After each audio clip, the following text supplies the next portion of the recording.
We're going to continue our series this morning that we're doing on avoiding burnout. And today I want to talk to you about taking risk for Jesus Christ. Now, if you have not noticed, God designed this world in which we live to be lived by faith. And it's not an option. Because if you haven't really been thinking about it, there's a lot of uncertainties in life. There's a lot of perplexing challenges that take place day by day. And sometimes there's just some downright difficulties that requires you and I to live by faith. We don't know what's going to happen tomorrow, let alone what's going to happen next week or next month. Amanda is sitting back here, and a little over a week ago she went to the doctor, and I asked permission to be able to share this with her earlier.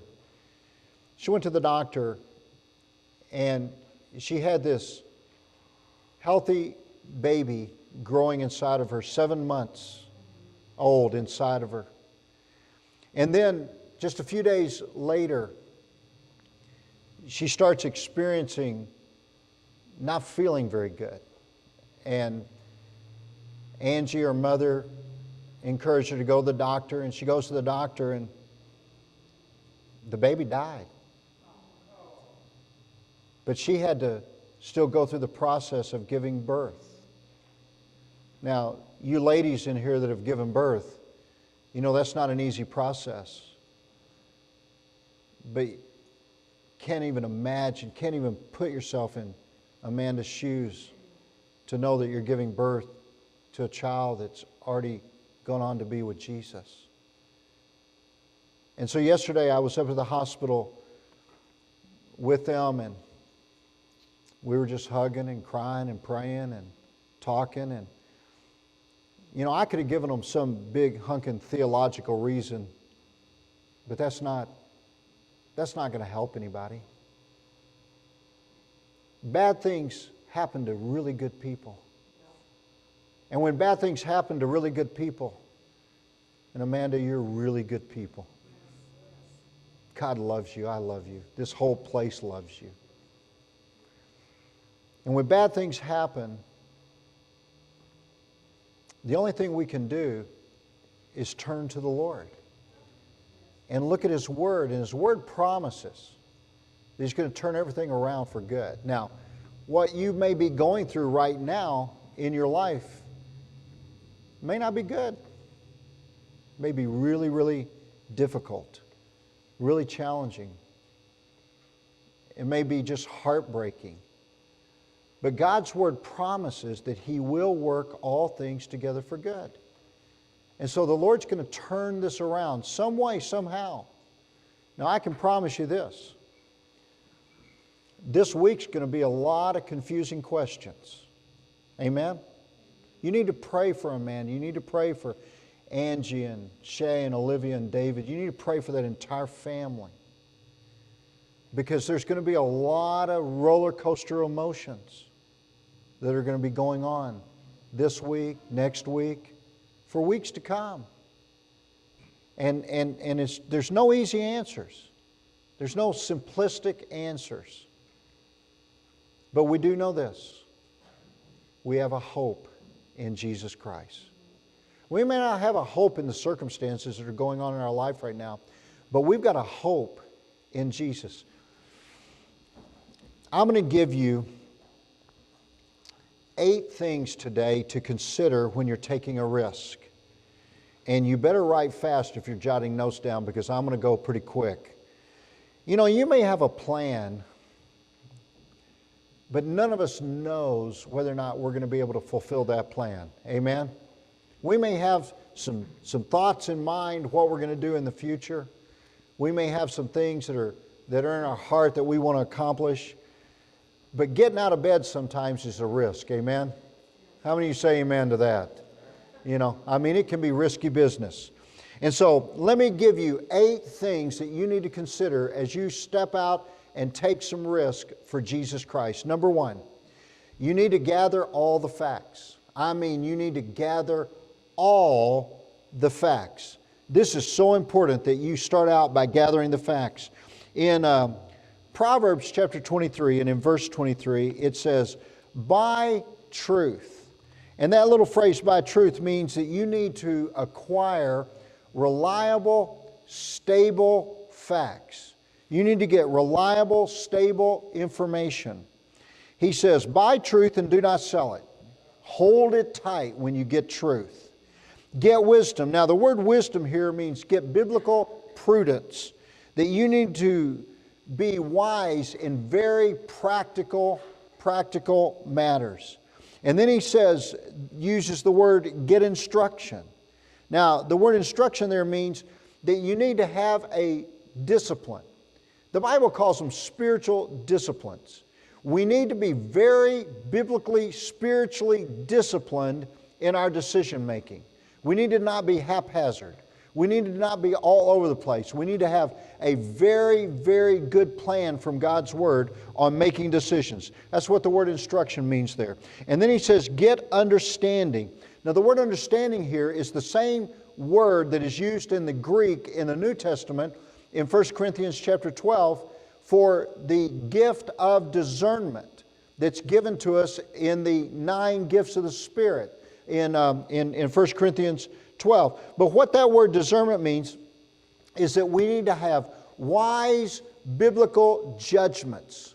We need to make our decisions based upon God's Word. Not just emotions, not just our feelings, not just, we need to make them based upon God leading us. Now, the New Testament, we talk about this as gathering facts out of this verse, but the New Testament says, count the cost. And so before you ever take a risk for Jesus Christ, you need to gather all the facts that you can gather. You need to count the cost. In other words, you need to decide, am I going to have enough time to accomplish what I'm supposed to accomplish? Am I going to have enough talents? Am I going to be able to do it by myself, or am I going to have to enlist some other people to help me out? Am I going to have enough treasure? Am I going to have enough money to get this accomplished? So you need to really weigh everything out, and you need to pray about it and ask God to give you information. And listen, don't waste your time going and talking to people that just want to hear themselves talk. Go and talk to people that are really informed on what you're feeling like the Lord is wanting you to accomplish. Number 2, you need to consider all your options. I mean, consider all of your options. If you have your Bible open there to Proverbs 23, flip back a few pages to Proverbs chapter 14 and look at verse 15.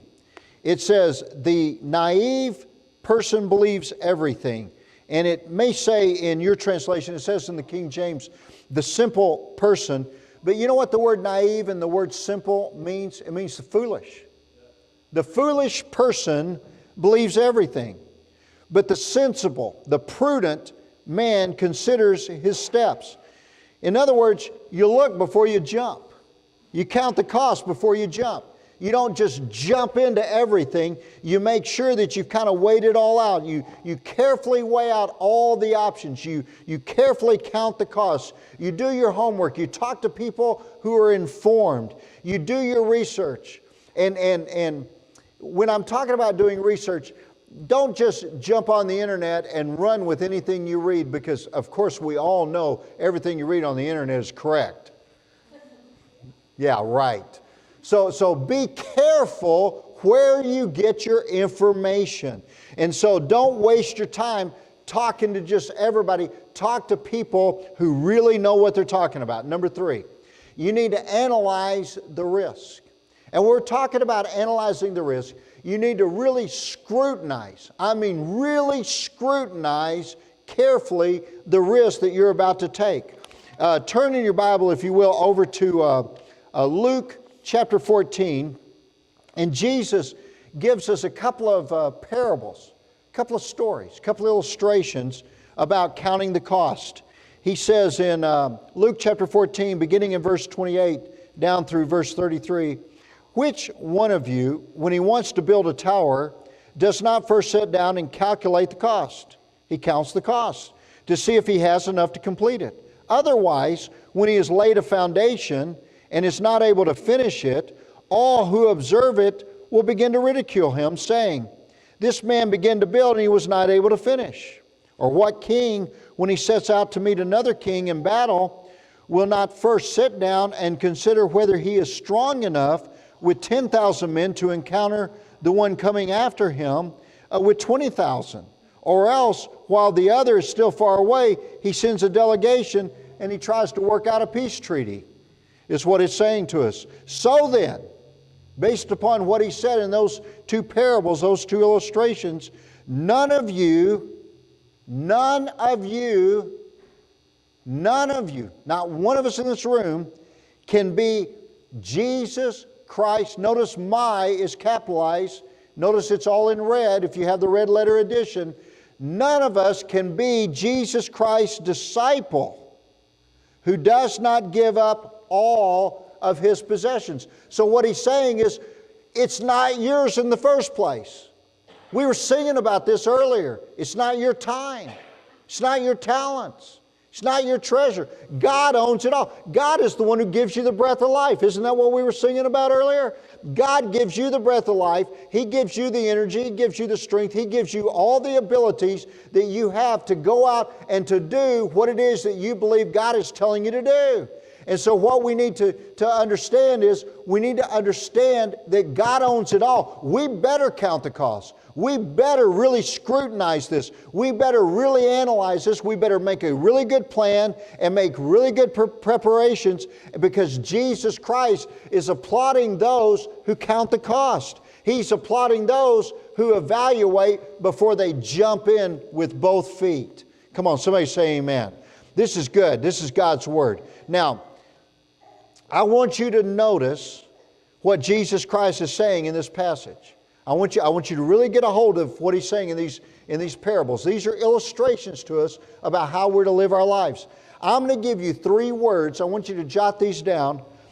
Jesus encourages damage prevention. That's what he's doing in this parable, or these 2 parables. He's encouraging damage prevention before you ever jump, before you ever start, before you ever take the risk. And so jot these 3 words down. The first one is preparation. While you're preparing, you need to develop a plan. Everybody needs a plan.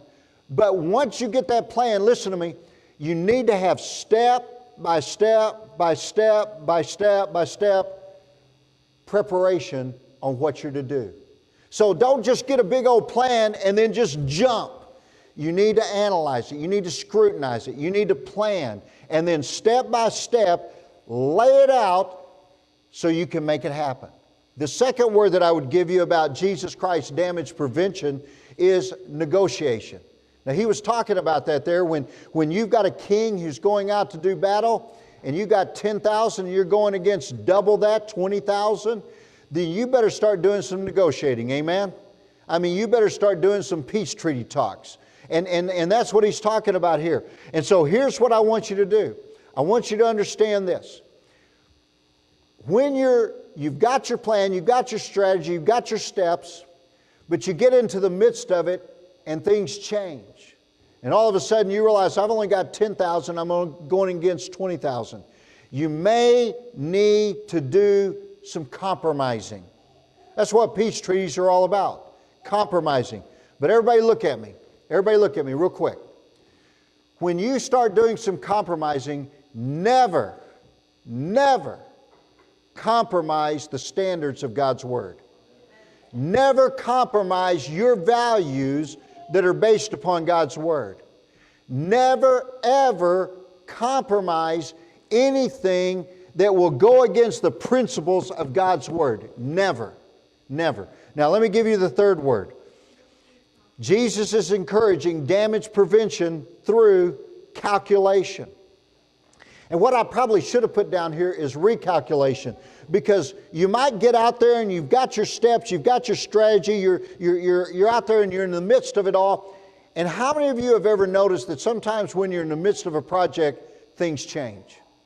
Sometimes you run into some obstacles. Sometimes you knock your head up against some things that you didn't plan on. Some things that you didn't have. There's no way you could have prepared for it. How many of you have ever done any construction to an old house? How many of you have ever pulled down a wall and went, oh my goodness?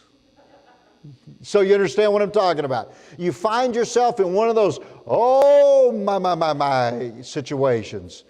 And those are things you had a plan, you had a strategy, but then all of a sudden everything changed. So you got to regroup. You got to pull back and you got to recalculate. Now let me tell you what the most important thing. There's one really important thing to do when you're recalculating.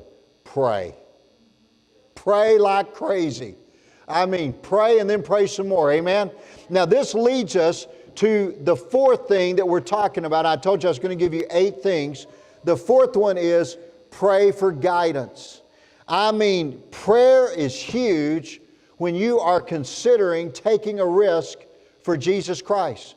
In James chapter 1 and in verse 5, just turn to James 1, put a marker there. We're going to come back to it here in a few minutes. But in James chapter 1 and verse 5, it says that when you find yourself in one of these situations and you're lacking wisdom, what's the Bible tell you to do? Ask. Ask for wisdom. And it says God will give it to you generously. If you need wisdom, ask. And ask God to give it to you generously. So you've done your homework. You've calculated everything. You're going forward. And all of a sudden you find one of those situations where you got to recalculate. You got to regroup. And you go, oh my goodness gracious. Then what you do is you just say, Lord, I need some divine wisdom. I did everything I knew to do, but this one wasn't something that I could even foresee. And so that's when you really got to pray, God, give me that spiritual insight. Have you ever been, I was doing this the other day with something, and most of you know I'm not very mechanical. And so, my mechanics involve a hammer, beating on it. And I'm looking at this thing and I'm like, I do not want to go spend some money on this. It's kind of like our furnace downstairs. We need to pray that God's going to give Curtis the wisdom tomorrow to when he goes and gets that part that's all going to work out. I mean, this thing could cost us hundreds, maybe thousands of dollars. But this situation, I was looking at it and I was like, oh dear Lord. And it was like all of a sudden I said, Lord, I need wisdom.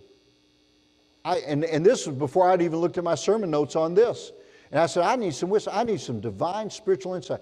And all of a sudden, the Lord just spoke to me, and it had to be God, because those of you who know me well know I can't fix anything. I fixed it because I did what God told me to do. Now, I could have sat there all day long, wringing my hands, trying to figure it out, and I would have had to go buy a new one, because I would have broke the one that I was working on had God not given. But I'm going to tell you something. God can speak to anybody if He can speak to me about something mechanical. Amen?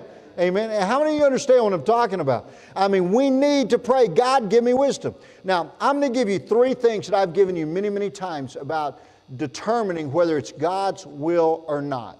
But I'm going to give them to you. They're going to be written down up here on the screen.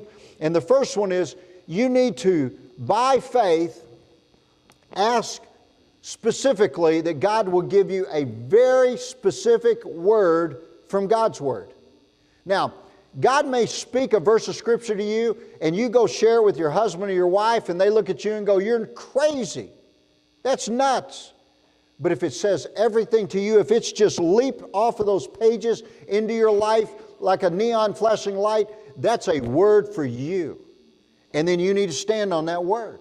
Secondly, you need to ask by faith that God is going to give you the peace of the Holy Spirit. Now, listen, we all know when we've got the peace and we know when we don't. We all know when everything is we're just calm on the inside. We're just peaceful on the inside. And then we know when our mind's just like, I'm not sure. How many of you understand what I'm talking about? I mean, this is not something we can teach, but you know when you've got it and you know when you don't. And then thirdly, you need to ask for a circumstance to line up. But what do we usually do? We usually look for the circumstance first, and we say, oh, I've got the circumstance. And even if the circumstance isn't quite the way it should be, we like to manipulate it and make it that way. I'm here to tell you right now, do not go with 1 out of 3. Do not go with 2 out of 3. It's got to be all 3 or nothing. Because if you don't have all 3, you may be shipwrecked. You may crash on the rocks. There's a harbor over in Italy.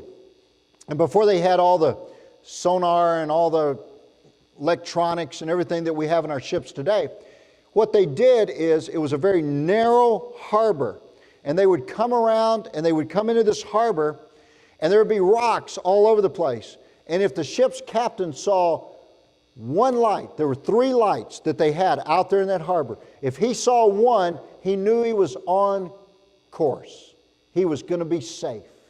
If he saw 2, he knew he better make some adjustments and just see 1. If he saw 3, well, he was shipwrecked. I mean, it was all over. And you know, that's true of our lives as well. We better have just one light, all 3 of them lining up. If we've got one light and then we've got the other 2 and we don't have the peace or we don't have this, don't do anything with just 1. Don't do anything with 2. Make sure that all 3 are lining up if you want to have a safe passage. Now, the 5th thing that you need to understand is you need to visualize the results. Now, when I talk about visualization, I'm not talking about some sort of Eastern mysticism. I'm talking about something that is very, very biblical. And I want to show you this over in the book of Hebrews. Turn to Hebrews chapter 11, the faith chapter.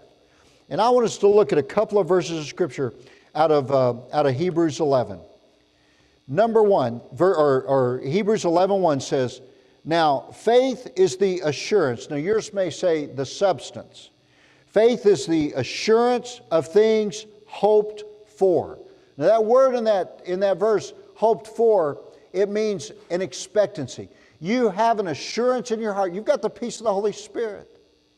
You've got the assurance that what you're expecting God to do, that God can do it. And then it says, the conviction of things not seen. The conviction of unseen, invisible things. So you've got a confidence that God can do what He says He can do in His Word. Now with that in mind, drop down to verse 27. And he's talking about Moses here. These are all the great men and women of the Bible. And Moses, it starts talking about him, I think back up in verse 23. And it says in verse 27, by faith Moses left Egypt, not fearing the wrath of the king. The king could have had him put to death. He wasn't fearing the wrath of the king. For he endured as seeing Him, Almighty God, who is unseen. Or it may say in your translation, who is invisible. And so what I want you to get out of this, and again, let me just say this one more time. This is not some sort of Eastern mystic visualization exercise. No, this is a biblical exercise. This is taking the faith chapter, and look at verse number 27 again. This is taking and trusting in the invisible God. How many of you have ever seen God? How many of you believe there's a God? How many of you believe in God's Word? Yeah. See, we're taking what we have never seen because, let me ask you a question. How many of you have ever had God heal you or do a miracle? Raise your hand. Raise them up really high. How many of you, look around. Almost every person in this room has their hand up. Now, those of you who don't have your hand up, I'm going to tell you right now, God healed me of asthma when I was a little baby. I could have never played sports the way that I play them. I could have never gotten a college scholarship and gotten a lot of things paid for by playing sports if God had not healed me of asthma. And if you don't believe in an invisible God, just look at me. I'm very visible and growing all the time. and God healed me miraculously. Why? Because my parents had the elders of the church anoint me with oil and pray the prayer of faith, as James chapter 5 says, as we did earlier today, and God miraculously healed me. Before that, they used to have to rush me to the emergency room and put me in an oxygen tent. That's how old I am. I'm really old. And because they had oxygen tents back then. And so if God hadn't touched me, I wouldn't be able to stand up here and preach to you today. But you see, I am a miracle standing here. You're a miracle. Every person in this room is a miracle. And God can do miracles. That invisible God can do great things. And all throughout the 11th chapter of Hebrews, we see the great men and women of God trusting this invisible God to do real stuff in their lives. Now, some of those people, just like Lil Jackson, they didn't get to see it. They went to heaven before they got to see everything take place. But you know what? There's going to come a day when we're all going to meet back together in heaven. And all the answers are going to be given to us. And there's going to be just this great reuniting around the throne of grace. And we're going to give praise to God. And we're going to thank Him. Because He was really working everything out for our good. Now, when you take a risk, when you step out by faith for Jesus Christ, just like the great men and women of the Bible, just trust this invisible God to do what His Word, the Bible says He can do. Then number 6, you need to publicly announce your risk. You need to tell everybody what you're about to do. You need to declare those things that be not as if they are. In fact, turn over, if you will, to Romans chapter 4. Romans, the 4th chapter. And this is talking about Abraham. You remember God gave Abraham, in fact, He's talked about in Hebrews chapter 11. And God spoke to Abraham, and it was years and years and years and years and years before God ever did what He told Abraham He was going to do. And so in verse 17 of Romans chapter 4, it's talking about Abraham when it says, "As it is written, a father of many nations I have made you, in the presence of Him, that invisible God, whom he believed, even God who gives life to the dead and calls into being that which does not exist." Now, we don't understand everything that goes on, but we know this: we've got to trust God to lead us and guide us by the anointing of the Holy Spirit when we step out to take a risk. And so you need to tell everybody what your goal is for a couple of reasons. One is, it helps you refine what your goal is, what your vision is, what you're trying to accomplish, what the risk that you're about to take is. It helps you refine it the more you talk about it. But it also is so that you can get other believers standing in the gap with you. So you can get other believers being the watchman on the wall. So you can get other believers believing by faith. It's just like what Pastor Wayne said when he was up here earlier. 1 puts 1,000 to flight, but 2, 10,000. I like those odds. Amen? Amen? I mean, if you want to give me $1,000, just go ahead and give me the 10,000. Amen? Amen? How many of you like that? How many of you understand that 10,000 is a lot better than 1,000? Come on. So we need to get other people praying with us. By faith, paint the picture in as much detail as you can possibly paint it so that others can stand in agreement with you. And you know what? It helps you recalculate. It helps you refine. It helps you regroup. It helps you because you get to talking to people and you start answering questions and it makes you think. And it becomes iron sharpening iron, just like he was talking about earlier. Now, number 7, let go of the past. Let go of the past. You know what the Bible says in the book of Philippians? Forget what lies behind and press forward to the upward calling. Now, go to James. I told you to put something in the book of James here a few minutes ago. Go to James chapter 1 and let's look at verses 6, 7, and 8. It says, "But he must ask in faith without doubting. For the one who doubts is like the surf of the sea, driven and tossed by the wind. For that man ought not to expect that he will receive anything from the Lord." That person who is doubting, who is hesitant, he ought not to expect anything from the Lord. Being double-minded and being unstable in all of his ways. Now that word double-minded means you're doubting. It means you're hesitant. If God gives you something to do and you're hesitant, then you don't have the peace of the Holy Spirit. You don't have a word from God's Word. You're not really sure about the circumstances. You got to have all three lining up. And so we've got to understand that when we're stepping out by faith, when we're taking a risk that the Holy Spirit has put into our heart, you got to let go of your past failures, because those past failures may keep you from stepping out by faith. How many understand what I'm talking about? Sure, we all understand this. Listen, pray that God will help you learn from those past mistakes and then fail forward. Then number 8, take the first step by faith. You got to put your trust in this invisible God, and you've got to take the first step in the right direction. I want you to turn over to 2 Corinthians. You know this verse, but I want you to turn there, and if you don't have it underlined in your Bible, you need to underline this verse. It's 2 Corinthians chapter 5 and verse 7. For we walk by faith. We live by the conviction that God has put into your heart, not by sight. We walk by faith, by the conviction, not by sight. And that word sight means we're not living by the outward appearances. We're not living by the outward circumstances or the way things appear to be right now. No, we're trusting God to turn things around. We're trusting God to open up doors. We're trusting God to bring a peace that passes the understanding of the moments that we're going through. And so what you and I have to do, we just have to take that first step. And once we take that first step, then Almighty God is going to take you by the hand, and He's going to take you every step of the way. All you need to do is just take that first step out there and then let Jesus Christ and the Holy Spirit lead and guide you every step of the way. Now listen to me very, very carefully. God is not asking you to take a blind step of faith. No, no.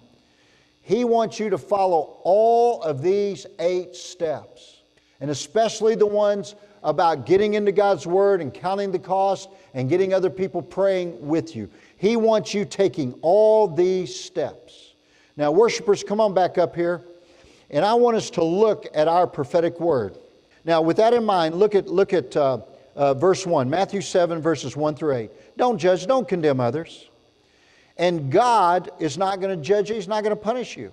For if you judge others, you're going to be judged by the same way you judge them. And God will treat you the same way you're treating others. That's where I'm always sharing with you. We always judge others on our own weaknesses.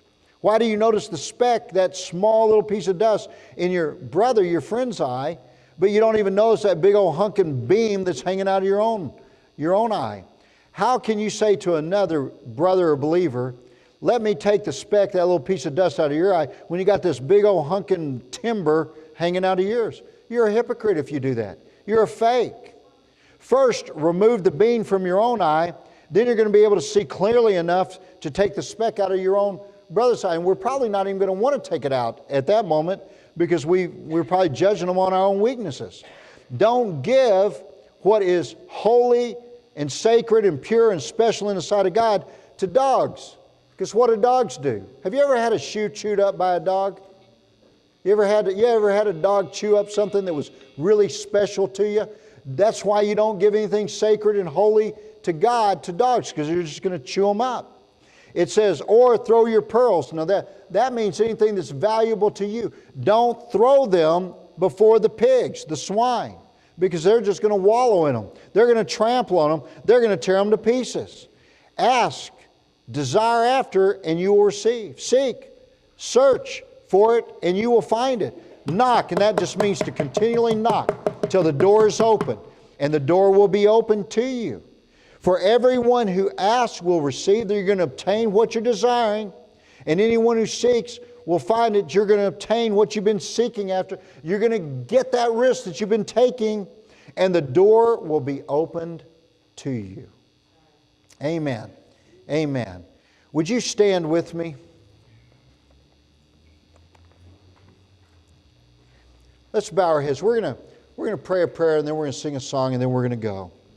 Thank you for your patience today. Lord, I pray that you'll help every one of us to not be judgmental. We're not going to be looking down on people. We're not going to be trying to pull a speck out of somebody's eye when we got a big log hanging out of our own eye. But we're just going to walk in humility, and we're going to trust you. We're going to seek after the invisible God. And we're going to take some risks for you. We're going to really step out by faith and trust you.